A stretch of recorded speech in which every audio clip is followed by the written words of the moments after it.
શરતી જામીન છે, પરંતુ એમાં એવું નથી, એમને ડેડિયાપાડા તાલુકામાં નહીં આવવાની શરતી જામીન છે, એટલે કે સાગબારા જઈ શકશે, પરંતુ સાગબારા જવું હોય તો તમારે ડેડિયાપાડાના રસ્તે જ જવું પડશે, એ રીતની હોય છે. પરંતુ આ જે એમને આમ આદમી પાર્ટીનું જે એવું કહી શકાય કે રણનીતિ એવી છે કે ચેતર વસાવાનો જે મામલો છે એ મામલે લોકો સાથે જેટલું હોય એટલું કનેક્ટ કરવામાં આવે, ને ખાસ કરીને ટ્રાઇબલ બેલ્ટમાં કનેક્ટ કરવામાં આવે લોકોને, જેથી લોકો પણ આવે, જનતા પણ આવે, અને આ જે જન સમર્થન મળે તે વોટમાં પણ કન્વર્ટ થાય આવનારી સ્થાનિક જિલ્લા પંચાયત, તાલુકા પંચાયતની ચૂંટણીમાં.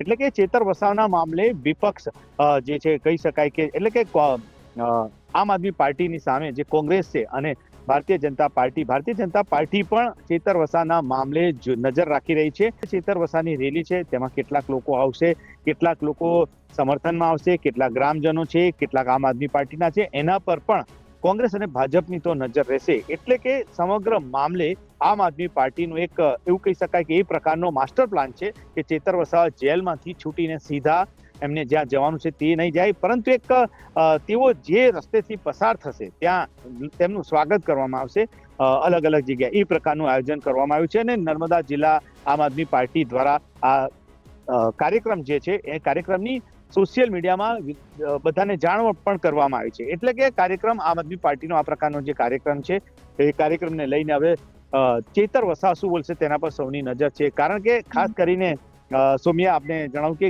જે વખતનો જે કેસ હતો તેમની સામે વન વિભાગના કર્મચારી વાળો જે કેસ હતો, ત્યારે તેઓ રાજપીપળા જેલમાંથી છૂટ્યા બાદ તેમના એક અલગ જ તેવાર જોવા મળ્યા હતા, અને ચેતર વસાવા વધુ જોમ ને જુસ્સાથી તેઓનું સંબોધન તે વખતે જોવા મળ્યું હતું જ્યારે રાજપીપળા જેલમાંથી છૂટ્યા હતા. ત્યારે વડોદરાથી જેલમાંથી છૂટ્યા બાદ લગભગ 3 મહિના કરતા પણ વધારે 78 દિવસ, એટલે કે 3 મહિના જેટલો સમયગાળો તેઓ જેલમાં વડોદરા રહ્યા બાદ ત્યારબાદ તેઓ બહાર આવશે, ત્યારે તેઓ શું સંબોધન કરશે તેના પર સૌની નજર છે. પરંતુ કહી શકાય કે આદિવાસી વિસ્તારની અંદર જે મુદ્દે ઘણા સમયથી રાજનીતિ ચાલતી હતી કે ચેતર વસાવા જેલમાં છે, ત્યારે હવે સૌની નજર એ છે કે ચેતર વસાવા જેલમાંથી છૂટ્યા બાદ શું બોલશે. શું પહેલાની માફક જ તેઓના તેવર કડક હશે અને તે વિપક્ષ પર પોતાની પાર્ટીની વિરુદ્ધના જે અન્ય પક્ષો છે તેની પર વાર કરશે, કે પછી તેઓનું સંબોધન બદલાયેલું જોવા મળશે, તેના પર સૌની નજર છે.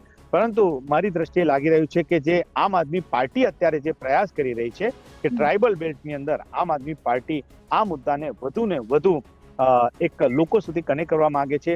અત્યારે સોશિયલ મીડિયામાં જે છોટાઉદેપુરના જે પ્રમુખ છે રાધિકા રાઠવા, તેમના દ્વારા પણ ચેતર વસાવાના મુદ્દે એક સંબોધન સોશિયલ મીડિયામાં મૂકવામાં આવ્યું છે. ત્યારે જોવાનું રહેશે કે ભરૂચ, નર્મદા અને છોટાઉદેપુર અને દાહોદ અને જે વિસ્તારનો જે છે એ વિસ્તારની અંદર આ મુદ્દે કઈ પ્રકારની રાજનીતિ આગામી દિવસોમાં જોવા મળશે. બિલકુલ. અહીં મારે એ પણ એક વસ્તુ સમજવી છે કે લોકસભાની ચૂંટણી વખતે પણ આવું ચેતર વસાવા સાથે થયું હતું. ડેડિયાપાડામાં તેઓ પ્રવેશ નહોતા કરી શકતા, પરંતુ છતાં પણ તેઓ યાદ છે અમને કે ભરૂચ રહેતા હતા અને પછી તેઓ અપડાઉન કરતા હતા, આજુબાજુ વિસ્તારોમાં ફરતા હતા. ત્યારે સ્થાનિક સ્વરાજની ચૂંટણી પણ નજીક છે. શું લાગે છે કે આનાથી વધારે અસર થઈ શકે છે, ડેન્ટ છે આમ આદમી પાર્ટીને પહોંચી શકે છે, અને કદાચ પાર્ટીને પણ એ વાતનો ડર છે અંદર? જો ગઈ વખતનો જે કેસ હતો ત્યારે એ કેસને લઈને ચેતર વસાવા જાતે ઉમેદવાર હતા, ત્યારે સ્વાભાવિક છે કે કોઈ વ્યક્તિ જાતે ઉમેદવાર હોય તો તેની અસર અલગ મતદારો પર પડતી હોય છે. ત્યારે આ વખતે જે જિલ્લા પંચાયત અને તાલુકા પંચાયતની ચૂંટણી છે તેમાં ચેતર વસાવા જાતે તો ના જ ઉભા ધારાસભ્ય છે, સ્વાભાવિક વાત છે, પરંતુ એ જે ઉમેદવાર ઉભા રાખશે તેમને કેવી રીતે જીતાડવા તે તેમના માટે કઠિન બનશે જો પ્રવેશબંધી કાયમ રહી તો. કારણ કે 1 વર્ષ માટે તેઓને પ્રવેશબંધી છે ડેડિયાપાડા વિસ્તારની અંદર. ત્યારે જોવાનું રહેશે કે આમ આદમી પાર્ટી ચેતર વસાવાના મુદ્દે કઈ રીતે રાજનીતિ કરે છે આગળ. કારણ કે જે ગત વખતની વાત કરીએ ત્યારે ચેતર વસાવાને પ્રવેશબંધી હતી, ત્યારે આમ આદમી પાર્ટી દ્વારા ચેતર વસાવાના કટઆઉટ મૂકવામાં આવતા હતા, અને જે જનસભાઓ થતી હતી ગામડાની અંદર, તો એ જનસભાઓ દરમિયાન તેમના કટઆઉટ મૂકીને સંબોધન કરવામાં આવતું હતું. અને ખાસ કરીને એમના જે બંને પત્ની છે શકુંતલાબેન અને વર્ષાબેન, એ પણ પ્રચાર કરવા માટે જતા હતા. એટલે કે એ વખતે ચેતર વસાવાની પોતે ઉમેદવાર હતા, એના કારણે લોકોમાં અસર સારી પડી હતી આમ આદમી પાર્ટીની દ્રષ્ટિએ. અને મતો પણ લોકસભાની ચૂંટણીમાં ડેડિયાપાડા વિધાનસભા મત વિસ્તાર હોય કે પછી ઝઘડિયાનો વિધાનસભા મત વિસ્તાર હોય, ત્યાં આમ આદમી પાર્ટીને મતો મળ્યા હતા. પરંતુ આ વખતે સ્થિતિ અલગ છે.